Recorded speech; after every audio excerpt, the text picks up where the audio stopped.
பாஜகவிலிருந்து விலகிய அண்ணாமலை புதிய கட்சியை தொடங்குகிறார்.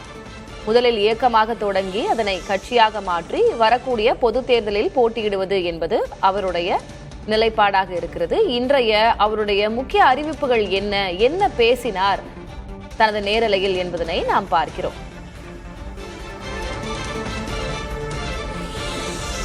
தொடர்ந்து இது குறித்து நாம் பத்திரிகையாளர் சுவாமிநாதனோடு உரையாடி வருகிறோம். அவரிடம் நாம் தொடர்ந்து பேசலாம். திரு சுவாமிநாதன், நிறைய அம்சங்கள் இருக்கு. இன்னைக்கு அண்ணாமலை அவர்கள் எடுத்திருக்கக்கூடிய முடிவு அப்படின்றது முக்கியமான முடிவு. தமிழக அரசியல்ல அதோட டைனமிக்ஸை மாற்றி அமைக்கக்கூடிய ஒரு நகர்வு இன்னைக்கு அப்படின்னே சொல்லலாம். பாரதிய ஜனதாவுடைய முகமாக அறியப்பட்டவர் அவர்.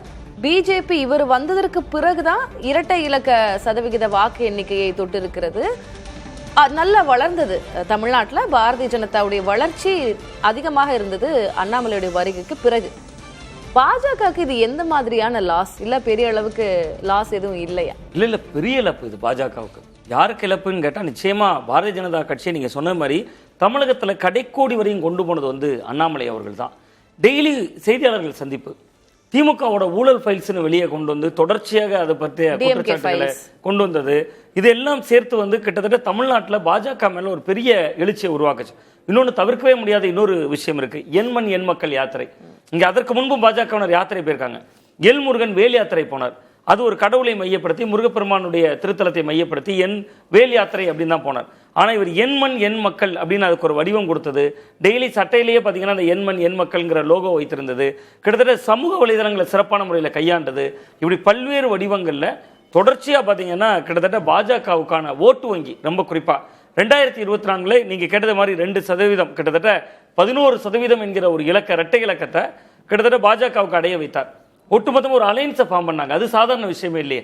நீங்க திமுக அதிமுக இல்லாம 2024 நாடாளுமன்ற தேர்தலில் ஒரு கூட்டணியவே உருவாக்குனாங்க. 18% ஓட்டு எடுத்தாங்க. அதிமுக எதுவுமே ஜெயிக்கலனாலும் அதற்கு மையப்புள்ளியா கோவையில எல்லாம் அண்ணாமலை வெற்றி பெறுவார் அப்படின்னு பெரிய அளவில் பேசப்பட்டது. 10 தொகுதிகளில் ஜெயித்த அதிமுக பாஜக அலைன்ஸ் அங்க 9 தொகுதிகளில் அதிமுக வசம் வைத்திருந்தாங்க. அப்ப 2024 நேரத்துல 9 தொகுதிகளில் ஜெயித்த அதிமுக 3வது இடம் போகுது. அப்ப அண்ணாமலை அவ்வளவு தூரம் கிரவுண்ட் ஒர்க் பண்ணியிருந்தாரு, களப்பணி செய்திருந்தாரு.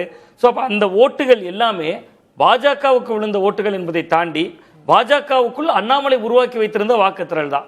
அந்த ஓட்டுத்திரள் இன்னைக்கு பெரும்பகுதி எந்த அளவுக்கு பலவீனம் அப்படின்னு பாத்தீங்கன்னா, இப்ப நம்ம பேசிட்டு இருக்கிற இந்த நேரத்தில் 1.5 லட்சம் உறுப்பினர்கள் சேர்ந்திருக்காங்களே. ஆமா, நம்ம முதல்ல பார்க்கும்போது 30,000 சொச்சம் அப்படி இருந்தது. இப்போ 1.5 லட்சமா அதிகரிச்சிருக்கு. அதை நம்ம இன்னொரு டேட்டாவோட பொருத்தி பார்க்க வேண்டியிருக்கு. தமிழ்நாட்டில் அண்மையில் நடந்த சட்டமன்ற தேர்தலில் 27 தொகுதிகளில் போட்டியிட்ட பாஜக 14,67,024 வாக்குகள் எடுத்திருக்காங்க. கிட்டத்தட்ட 14 லட்சம் 14.5 லட்சம் ஓட்டு. இன்னைக்கு இவரை பார்க்குறோம். கட்சி அறிவித்த ஆரம்பிப்பதாக சொன்ன 1 மணி நேரத்தில் 1.5 லட்சம், அதுல 10% பேர் சேர்ந்துட்டாங்க. இப்ப ஏன்னா இவர் கிட்டத்தட்ட ஒரு வலதுசாரித்துவ அரசியலாகத்தான் இதுவரை இருந்தார். அவர் பாஜக எதிர்ப்பை தீவிரப்படுத்தினா அவருக்கு பின்னால் இவ்வளவு பெரிய இளைஞர்கள் வந்திருக்க மாட்டாங்க. அப்ப இதுல பெரும்பகுதி பாஜக தான் இழக்க போகிறது. இன்னொன்று பாஜகவுக்கான முகத்தையும் அவர்கள் இழக்கிறாங்க. தமிழ்நாட்டில் இதனால நீங்க இன்னொன்று மிக முக்கியமான ஒரு இடம் இருக்கு. பாஜகவுக்கு எதிரான அரசியலை திமுக தொடர்ந்து செஞ்சுட்டு வந்தாங்க. 2019 வெற்றி, 21 வெற்றி, 24 வெற்றி, இதுக்கெல்லாம் அடிநாதம் என்னன்னு பாத்தீங்கன்னா பாஜக எதிர்ப்பு. அதுதான் உங்ககிட்ட அடுத்ததா கேட்கணும்னு வந்திருந்தேன். ஏன்னா பாஜக எதிர்ப்பு அப்படின்றதுதான் தமிழ்நாட்டுடைய அரசியலாக இருக்கிறது. திமுக அதை தான் முன் வச்சாங்க. 2019, 21, 24 வரிசையா ஜெயிச்சாங்க. இப்ப பாஜகவோட முக்கிய முகமே பாஜகவுல இருந்து வெளியில வந்துருச்சு. இப்ப பாஜகவை அவர் எப்படி ஹேண்டில் பண்ணுவாரு? பாஜக எதிர்ப்பு அப்படின்றத சாஃப்ட் டவுன் பண்ணுவாரா, இல்ல திமுக மாதிரி தாவைக்கா மாதிரி கட்சியாக தான் நான் பாஜகவையும் பார்ப்பேன், டீல் பண்ணுவேன் அப்படின்னு அவர் சொல்றது என்ன உணர்த்துது? இல்ல அவர் அதை மென்போக்காதான் கையாள்வார் தான் நான் முதல்ல பாக்குறேன். ஏன்னா அவருடைய அந்த பேட்டிகள்ல இருந்து நம்ம உள்வாங்கிக்கிறது நீங்க சொன்ன மாதிரி மதிமுக, தேமுதிக, தாவேகா, திமுக போன்று ஒரு கட்சியாகத்தான் பார்க்கிறேன் அப்படிங்கிறார். அப்ப எதிரியா பார்க்கல, அது ரொம்ப முக்கியமான இடம். ஒரு கட்சியாக பார்க்கிறேன் போது அந்த கட்சியாக மட்டும்தான் அவர் பார்க்கிறார். இன்னொரு இடம் சொல்றாரு பாருங்க, தமிழகத்தில் நடக்கும் பொது தேர்தலில் நாம் போட்டியிடுவோம் அப்படிங்கிறார். அது நாடாளுமன்ற பொது தேர்தலா சட்டமன்ற பொது தேர்தலா ஒரு கேள்வி வருது. ஏன் அந்த கேள்வி வருதுன்னா, இதே விஜய் அவர்களுடைய அரசியலுக்கு வாங்களேன், வந்த உடனே சொன்னார் உள்ளாட்சி கிடையாது, நாடாளுமன்ற தேர்தல் கிடையாது, இடைத்தேர்தல் வந்துச்சு. அந்த நேரத்தில் வந்தா ராஜாவா தான் வருவோம், நேர சட்டமன்ற தேர்தல் தான் வந்தார் வென்றார் அப்படின்னு வச்சுக்கலாம். அண்ணாமலை அவர்கள் சொல்லக்கூடிய தமிழகத்தில் நடக்கும் பொது தேர்தல் என்பது நாடாளுமன்றத்தை குறிக்கிறதா சட்டமன்றத்தை குறிக்கிறதா அப்படின்னு ஒரு கேள்வி இருக்கு. நீங்க தமிழகத்தில் நடக்கும்ங்கிற வார்த்தையை அவர் பயன்படுத்துகிறார். இதே அகில இந்திய அளவில் நடக்கக்கூடிய பொது தேர்தல்னா தான் அது பார்லிமெண்ட் எலெக்ஷன், அது 29 குறிக்கும். அப்ப 29 களத்தை அவர் கட்சியா மாத்தல, இவர் இயக்கமாக தான் இருக்காரு. இனிதான் அப்துல் கலாம் பயிற்சி பட்டறை நடக்க போகுது. கிட்டத்தட்ட கோயம்புத்தூர்ல அவருக்கு இடம் சொல்லுகிறார். அங்க வந்து அப்துல் கலாம் பயிற்சி பட்டறை. உள்ளாட்சி தேர்தலில் போட்டியிடுவோங்கிறார். உள்ளாட்சி தேர்தலுக்கு உங்களுக்கு தெரியும் சின்னம் பெரிய ரோல் பண்ணாது, சின்னம் தேவையில்லை.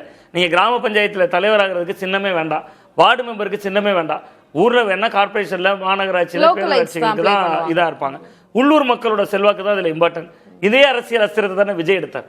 அவர் சட்டமன்ற தேர்தல் வர்றதுக்கு முன்னாடி பனையூர்ல கூட்டு பாராட்டு விழா நடத்துறதுல யார முதல்ல உள்ளாட்சி மன்றத்தில் நாங்கள் 150 இடம் ஜெயித்துட்டோம், அந்த வழியை தான் அண்ணாமலை அவர்கள் கையில் எடுக்கிறாரு நான் பார்க்குறேன். ஒன்று, அப்போ உள்ளாட்சி தேர்தல் வரையிலும் அவர் வந்து கிட்டத்தட்ட உள்ளூர் இளைஞர்களை மையப்படுத்தி அரசியல் செய்வார். பாஜக எதிர்ப்பு என்பதை பெரிதாக கூர்மைப்படுத்தாமல் எதிர்க்க வேண்டிய இடத்துல எதிர்ப்பார். நம்ம தொடர்ந்து பேசலாம். முக்கியமான ஒரு நகர்வு இதனையொட்டி இன்னும் வரக்கூடிய நாட்கள்ல இன்னுமே ஆழமான விவாதங்கள் நடைபெறும். அவருடைய போக்கு எப்படி இருக்குன்றதை வச்சு நிறைய டைனமிக்ஸ் மாறுமா அப்படின்றத பத்தி எல்லாம் நம்ம விவாதிக்க வேண்டியிருக்கு. நம்ம தொடர்ந்து பேசலாம்.